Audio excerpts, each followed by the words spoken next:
welcome to the American Shoulder and Elbow Surgeons podcast. I'm your host, Peter Chalmers, a shoulder and elbow surgeon at the University of Utah in Salt Lake City, and I'm joined today by my co-host, Brian Waterman, a shoulder and sports surgeon at Wake Forest, North Carolina. Brian, how are you? Hey, Peter, doing great. How about yourself? Oh, I'm doing great. Before we get started, I should mention the views expressed in this podcast do not necessarily reflect the views of the American Shoulder and Elbow Surgeons Society, the University of Utah, Wake Forest University, or the institutions of any of our guests. Today we have a very exciting episode on the evaluation and management of the Hill-Sachs deformity and glenohumeral instability.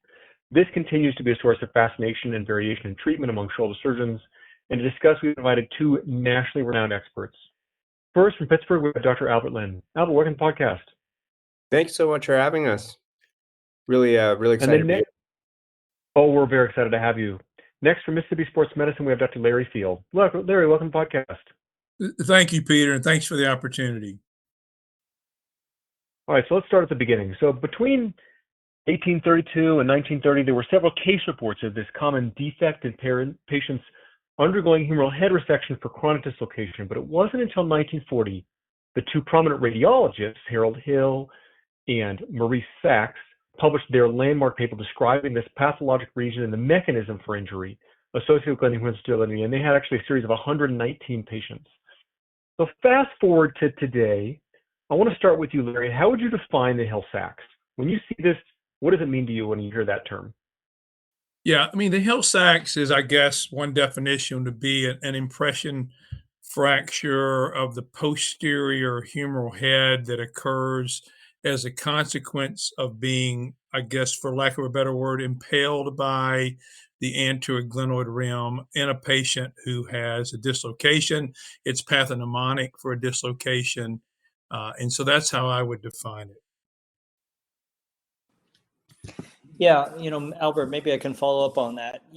Larry, you've alluded to the spectrum of disease, and that can be anything from just a bone marrow edema lesion to something that's truly a frank osteochondral fracture and impaction. And so there's some variation that we often hear quoted regarding the prevalence. Albert, what do you quote to your patients, and maybe do those numbers change depending on who's in front of you?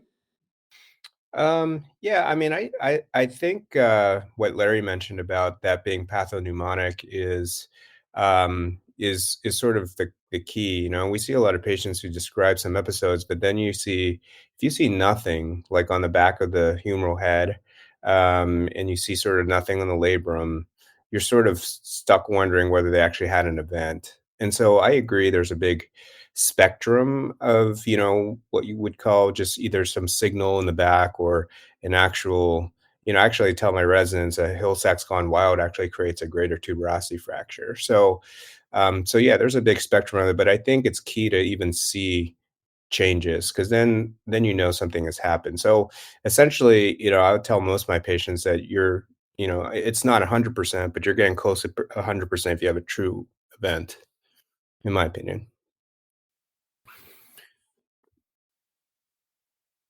Now, you mentioned imaging along the way there. Certainly we can see this on x-ray, but I think at this point pretty much everyone is using some sort of 3D scan.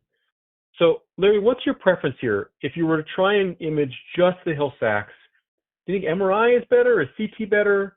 And in resource-limited environments, are plain x-rays enough? What are your thoughts? Yeah, I don't rely on radiographs to make any determinations about Hill-Sachs dimensions or size, but it depends on from a research standpoint. I think maybe one might argue that 3D CT scan or maybe an MR arthrogram might be the best tool to best define the lesion. But in a clinical setting, I think that may be a little different. Like for me, in a clinical setting, for most clinical settings, we just obtain an MRI to evaluate both the glenoid and Hill-Sachs lesion, because we're typically just trying to evaluate what intervention we may or may not entertain, especially in a patient who we don't suspect is having critical bone loss on the glenoid side or a very large Hill-Sachs lesion on the humeral side.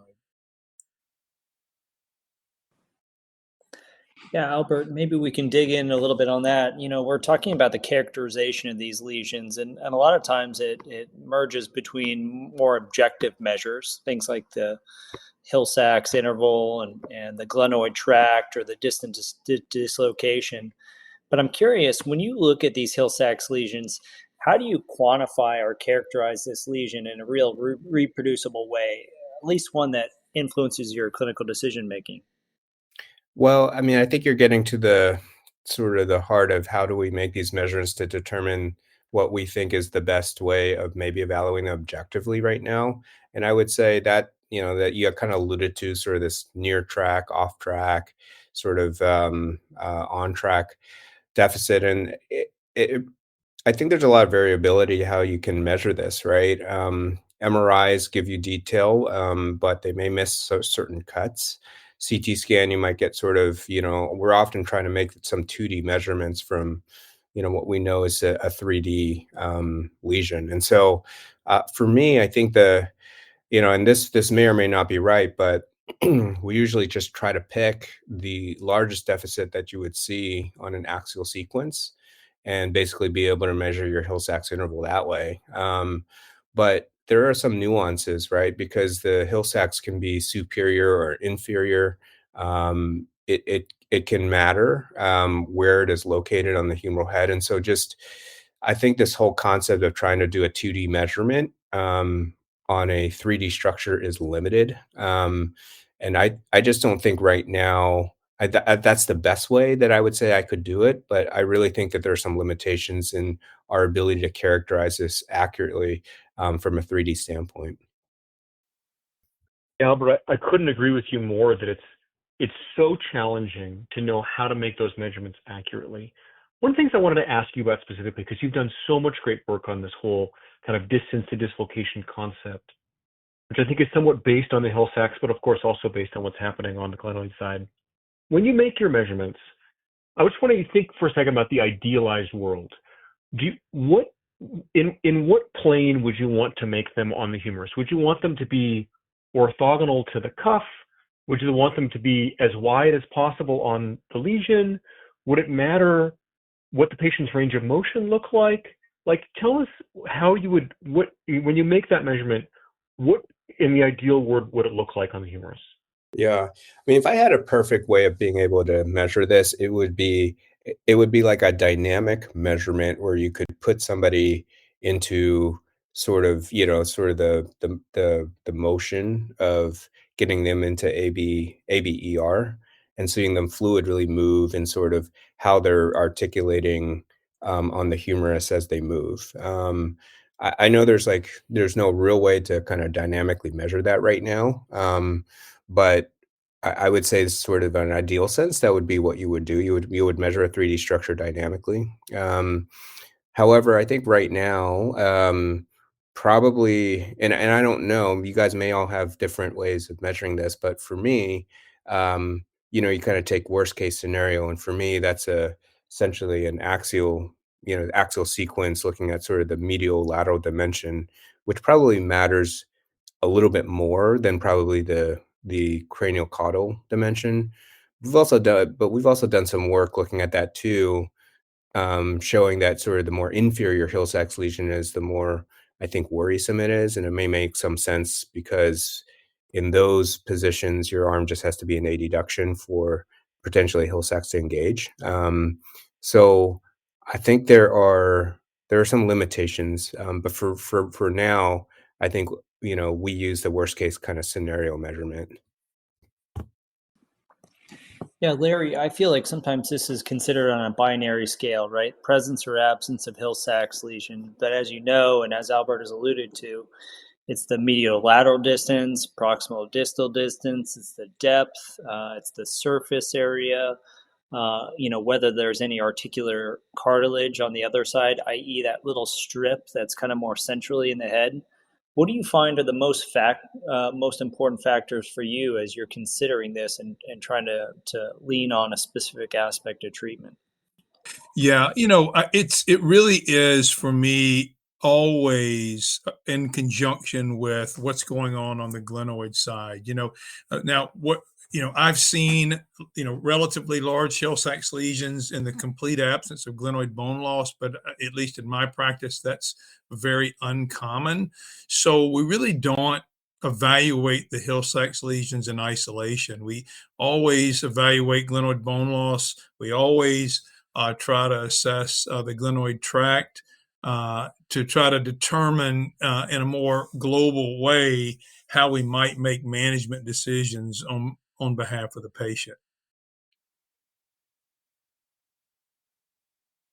Let's get into management. I think that's really the heart. So you've made your measurement, you've determined your width of the Hill-Sachs, you've determined your distance dislocation, you've seen what's happening on the glenoid side. Let's talk first about when you can leave this alone. So tell us, Albert, is there a Hill-Sachs that we can leave alone, or are you always addressing it? Who are the patients where you would say this can be left? Yeah, I mean, it's a good question given sort of all the popularity of Remplacade. It's hard to go to a meeting now where you don't see essentially everybody saying you should Remplacage something. But I always kind of feel like in ortho, right? When we go into sort of all or nothing kind of categories, there's always something that you know that there are consequences of doing things, right? And so I would say much more aggressive doing remplaçages, obviously, but we've been trying to determine. Larry was kind of alluding to this. I mean, you can't you look at the Hill-Sachs as one part of many sort of factors, of which glenoid bone loss obviously is a huge component of that. But there are also other factors that play a role, and you start looking at sort of demographic risk factors in addition to anatomic ones. And so we look at things like the age of the patient. Do they play contact sports? Have they had prior dislocations? Do they have some component of hyperlaxity?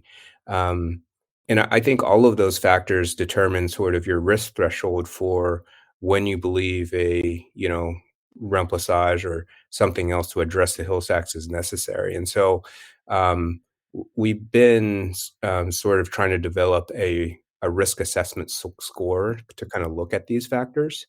And essentially that boils down to this. I think if they have almost none of those risk factors, so they're an older patient, they have minimal glenoid bone loss, they don't participate in competitive sport or contact sports, they haven't had a lot of preoperative dislocations, and they have no hyperlaxity. I think those are people you might be able to consider, a standard Bankart approach and without having to put a remplissage. But I think once you start getting into some of those risk factors, remplissage, I think, becomes much more protective.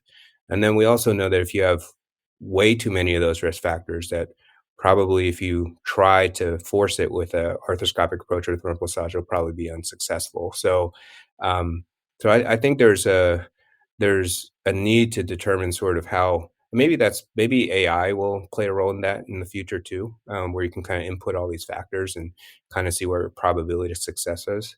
But I think those are the risk factors that sort of we look at to try to determine if a remplissage is necessary. Yeah, that's great. I think what you're suggesting is there's a fair amount of nuance in this area. Certainly, many of our European colleagues, our international friends, they would talk about the supremacy of the bone block. There's another faction of our colleagues that might suggest that remplissage is gaining ground again. Pat Denard suggests that it's comparable when compared to Latarjet. And so I'm curious, Larry, who do you think is the ideal patient for remplissage? And certainly you can factor in your glenoid-based treatment, but who are you performing that on classically today? Yeah, I appreciated Albert's comments about how important it is to individualize treatment decisions in patients with instability, and all the factors that he mentioned. I completely agree go into that calculator that we use to make treatment decisions. But I would argue that I'm really in the remplissage camp. I've used it liberally for many years, and for us, in a patient, and it's based on work that a number of authors, systematic reviews, et cetera, have demonstrated, I would argue, very consistently, and that is that it dramatically reduces recurrent instability rates, and that there's marginal, if any, external rotation motion loss. There are a few studies, but by and large, and for example, even on the study, that there are a couple of studies that Pat Denard and his group have recently published, comparing, and just this month in AJSM, his group reported on a systematic review of 27 studies, I think over 2,000 patients, comparing Bankart remplissage with both isolated Bankart and Latarjet, and there were no differences in external rotation, for example, in any of those three groups. And so I think that for us, and it's been our experience as well, that remplissage is a tremendous improvement. We see very little risk of using it and are quite liberal with utilization of it. I would agree with Albert. There's some occasional clinical situations we might not do it in the face of a remplissage, but for us, if there's a remplissage in a recurrent anterior instability patient that we have elected to do an arthroscopic procedure for, we are very inclined to do a remplissage at the same time. Now, Larry, I agree with all that, but the concern I always had is one of the things I learned in residency is there's no free lunch. There's nothing you do that doesn't have potential downsides. So I hear you that there's not a lot of loss external rotation, and you haven't seen a lot of complications, but there has to be some downside. There has to be some reason not to do the remplissage. So tell me, have you seen any complications specific to it? I mean, I've certainly seen some. Do you think there's a downside in the future that maybe we haven't appreciated yet? I mean, is it possible this contributes in the long run to cuff tears? Tell us what your thoughts are. Yeah, it's a great question, and I think that's been one of the reasons that there's a wide variation in how often surgeons use the remplissage. I have personally not seen any complications, and we've been using it for 15 years now, and there are several, at least 3 long-term studies that I'm familiar with. One is, I think, by Batard, and it had a minimum 10-year follow-up and found no complications. There's been this concern potentially that it could affect infraspinatus function, but Marola and others have shown that it didn't in comparison with side-to-side strength and ultrasound filling. So who knows? You may be right, but I would acknowledge that it's been around for a very long time now. It was published, I think, initially in 2008, and I've been using it personally for 15 years. So I think maybe we'll be surprised one day, but it's been a long time when you think about it in terms of what we do anything either arthroscopically or open. So let's dig in on technique. Albert, I'm sure you and I are both students of the game. We've watched Larry's videos. They're immaculately done. There's absolutely zero bleeding. He's shown us his blind tying technique and just its mastery. I'm curious, what technique do you use for performing remplissage today? Yeah, so I mean, I totally agree. I mean, it's somewhat intimidating actually to be even on this podcast with Larry, to be honest. But the technique that I use is an all intra-articular technique, and essentially what we do is just we sort of back out our cannula right to the level of the capsule, and if typically you can actually kind of see sort of the infraspinatus capsular layer, and then we use essentially a double pulley technique where we kind of punch on each side of the capsule within the cannula. You can do this either through a bridge technique with like a knotless sort of mechanism, or you can just tie it using a double pulley. And so essentially that's what we do. We really try hard not to get much of the infraspinatus, and I think what we end up getting is much more of a posterior capsular type tenodesis rather than the sort of a entire infraspinatus that you can often get if you do perk anchors. And so I would agree with Larry, since I've been more widely adopting it over the past, I would say 5 to 7 years, I would say. I have really rarely seen patients of ours that have a lot of external rotation loss, and I think it may be due to the fact of essentially getting mainly the posterior capsule rather than the infraspinatus. Yeah, certainly, Albert. Sage words, and I agree with you. I was kind of a late adopter, mostly because I was really concerned about some of the range of motion loss, but I agree with you. And so I wonder if this wouldn't be a perfect time to drill down a couple key concepts. Can you comment on the safe zone for instrumentation, the so-called remplissage safe zone, so that you capture the capsule and tendon rather than getting into the muscle and doing a myodesis in effect? Yeah, I mean, people talk about if you go too medial, you can essentially capture the muscle sort of tendon junction, which is probably what Peter was alluding to. If you can see sometimes, I'm sure if you do that too medially, you may in fact get potentially some myotendinous tears. To be honest, if you sort of kind of spot weld that area. So if you're kind of lateral. And you can clearly see after you back out or sort of spin your cannula back, the capsular junction. It's very unlikely, honestly, that you capture a lot of infraspinatus tendon or the muscle. And we do sort of a sweeping maneuver as well to kind of try to sweep some of the muscle off.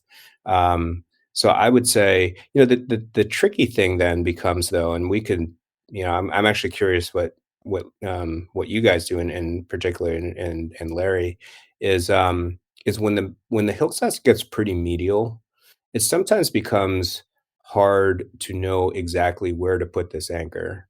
And some of us would say, okay, if you put it way too medially, maybe that's a situation where you might, get some kinematic changes and potentially, in fact, capture the myotendinous junction and sort of that unsafe zone you're talking about, Brian. So I'm very curious when you have a very medial based Hill-Sachs, sort of where you guys are putting your anchors. Larry, I'd love to hear your thoughts here on anchor position, but also maybe number of anchors, soft versus hard, knotless versus knotted. Do any of those factors matter here? What do you think, Larry? Yeah, it's a great question because, sometimes, these Hill-Sachs lesions are quite medial and makes one uncomfortable because typically in most of these, for example, on-track Hill-Sachs lesions or whatever, we'll put the anchors along the new articular face in an effort to maybe reduce the risks of engagement due to soft tissue interposition. But in large, more medial lesions, often we want, because I actually anecdotally don't have any real data to suggest this or prove it, that the check rein effect is more important than filling the most medial aspect of the Hill-Sachs lesion. Garcia and others have demonstrated that the Hill-Sachs lesion remplissage does reduce intertranslations and positions the humerus more posteriorly and inferiorly in positions of risk. So I just think that the check rein effect is important. So, for example, if in a very medialized Hill-Sachs lesion, I'll often not put the anchors there. I'll put it more in the valley or even more laterally than that, depending on the clinical scenario. But I always use a remplissage in that setting where I'm doing arthroscopic stabilization because I worry about that and it gives me comfort. And we found it to be quite valuable, even for large medialized Hill-Sachs lesions.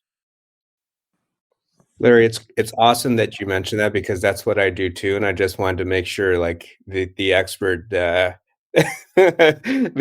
expert that does this is the same way that I'm doing it. I actually, I'll for those really medial based ones, I don't go up to the articular margin. I'll go sort of to the valley, but I don't really have much proof that that's the right thing. But I agree with the check rein effect for sure. Yeah, we know George Outwall, published a study a number of years ago where he, in a cadaveric model, created Hill-Sachs lesions and put the anchors either most medially or in the valley or laterally. And in his cadaveric model, he found motion loss for all three of those most medially. And we haven't really seen that translate into clinical studies, but I think it does make sense. It is logical, and we try to avoid it if we can. Yep. It's a safe space, Albert. You can share your opinions liberally, I promise. Larry, I'm not going to let you off that easy, though. I want your top two pearls for efficiency and reproducibility of your remplissage. What else can you share with our audience? Yeah, it's a good question. I use the same posterior portal. I don't make an accessory portal, but because I use a knotted technique, I can bring a retrograde retriever in more laterally, into that defect, again, to avoid too medial of a position with our interposition or capsulodesis. So that's one trick. The other is that we've looked many times arthroscopically to watch the posterior capsule feel that defect when we tie blindly. And we've looked in the subacromial space to see where our sutures are. And we just do a blind tie technique. As Albert alluded to, we kind of back up, we screw backwards the cannula and tie mainly the capsule. And we've not had any problems with that. I don't feel compelled to look or worry. It always feels it. And so I think whether you do a knotless or a knotted technique, you can count on the capsulodesis, the capsule interposing. I do abrade the Hill-Sachs lesion, again, to stimulate it as well. But those are really the only tips. It's pretty simple and pretty straightforward. And I use one or two anchors depending on the size and orientation of the lesion. Right. So I wanted to move on to even bigger Hill-Sachs. So when is it appropriate to do a graft or an arthroplasty? So sometimes, these lesions get very large. When do we need to add back in bone, cartilage, metal? When do you start to consider this? Is that based on percentage of the articular surface, dynamic assessment, some other factor? What are your thoughts, Albert? Well, I mean, I think it's who knows what the magic number is, right? I think most of us probably have somewhere roughly around, if it starts involving more than, let's say, 30 to 40% of the humeral head, we start thinking about whether or not soft tissue is enough. I think for me, one of the keys is understanding if you have like a bipolar bone loss issue, and you're able to reconstitute, let's say, the glenoid with a bone graft, and you still have a very large sort of off-track Hill-Sachs lesion, I start to really wonder whether or not just simply restoring sort of a soft tissue type tenodesis is going to be enough. And that's probably where I would say I would worry when there's so much bone loss that even if you reconstitute the glenoid, that there's still a significant issue with sort of the Hill-Sachs. And usually, I think that probably amounts to somewhere between 30 to 40% of the humeral head missing. I think what I was thinking about when we were just chatting about this just right now is if there's an easier way to bone graft the humeral head, like an arthroscopic reproducible way to bone graft the humeral head, it may make a remplissage sort of obsolete, because that's truly restoring anatomy. But I think until potentially we get to that point, probably, I know sort of a wishy-washy answer I just gave you guys, but I would say once it's heading upwards north of 40% of the humeral head missing, I'm doubtful that remplissage can really be protective. And Larry, is the number the same place for you, 30 to 40%, or do you have another way of making that decision?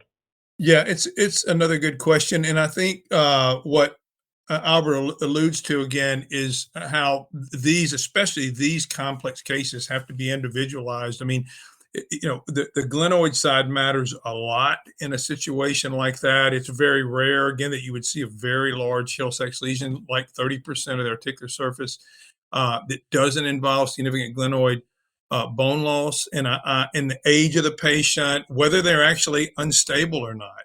And so I think those things really matter. I think for me, and I've done a few times in my career where I've done a remplissage combined with an open Latarjet.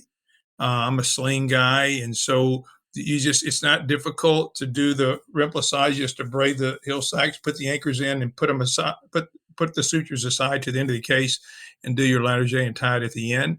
So that kind of combination has worked for me before, and so I think that you can combine a soft tissue procedure with a bony procedure in the front, and certainly you can do it arthroscopically with bone blocks and that type of thing. So again, it's highly individualized. Is it a seizure patient? Are the seizures under control, et cetera?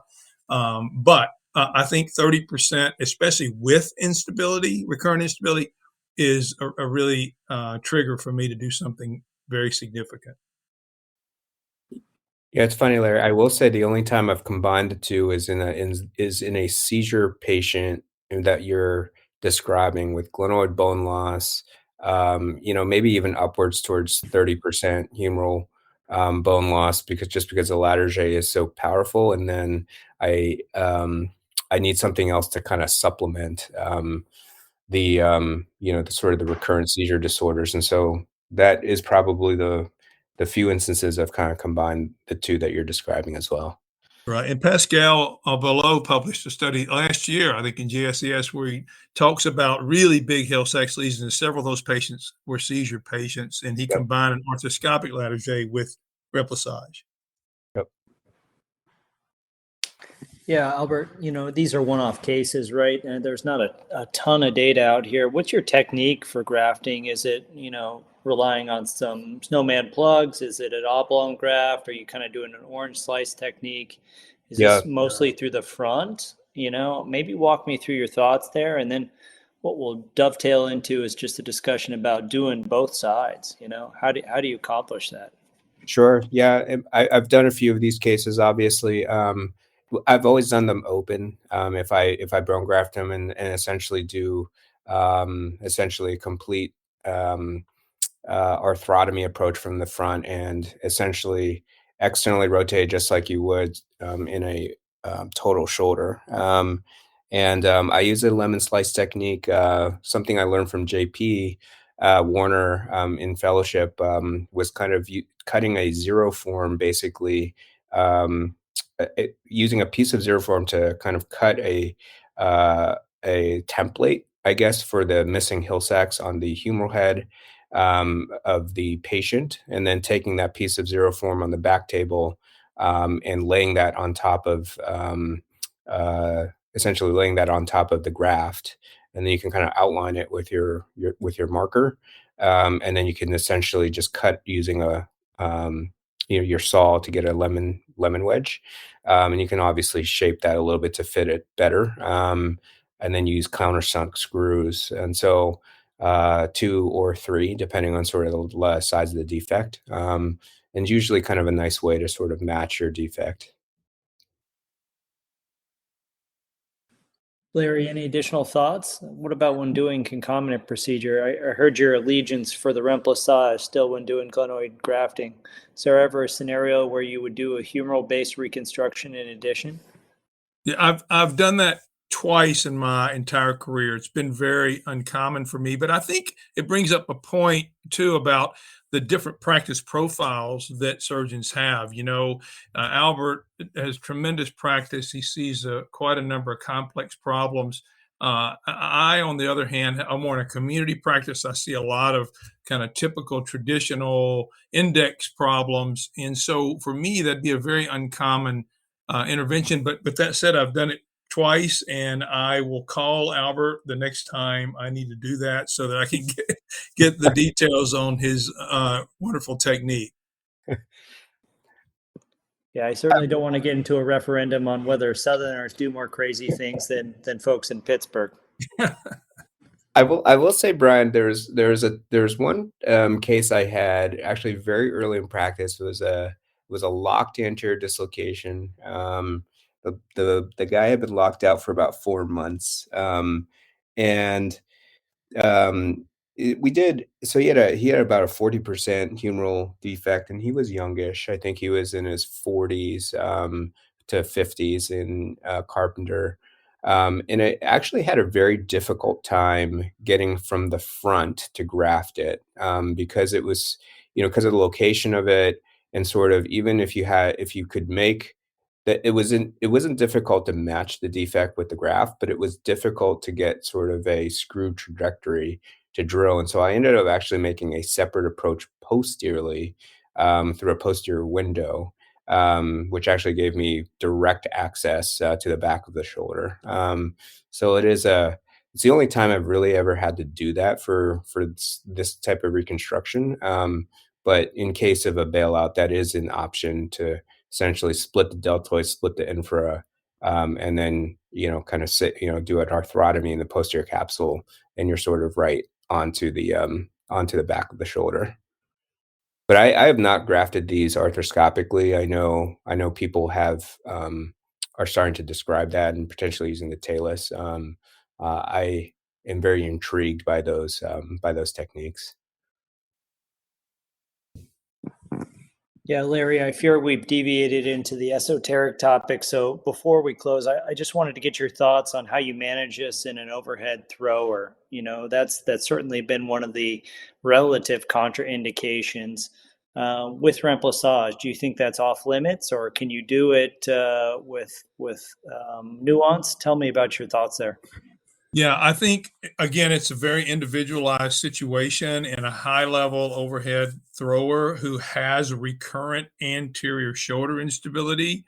That's relatively uncommon, I would argue. That's a double unique issue, but they are there. They are out there. They do occur, and in those situations, for a football player, it's kind of different for me. A football quarterback, that's a different situation. I don't really worry about it very much. It's really an overhead pitcher, a pitcher, and high level pitcher. And so for us, we really carefully evaluate our diagnostic studies.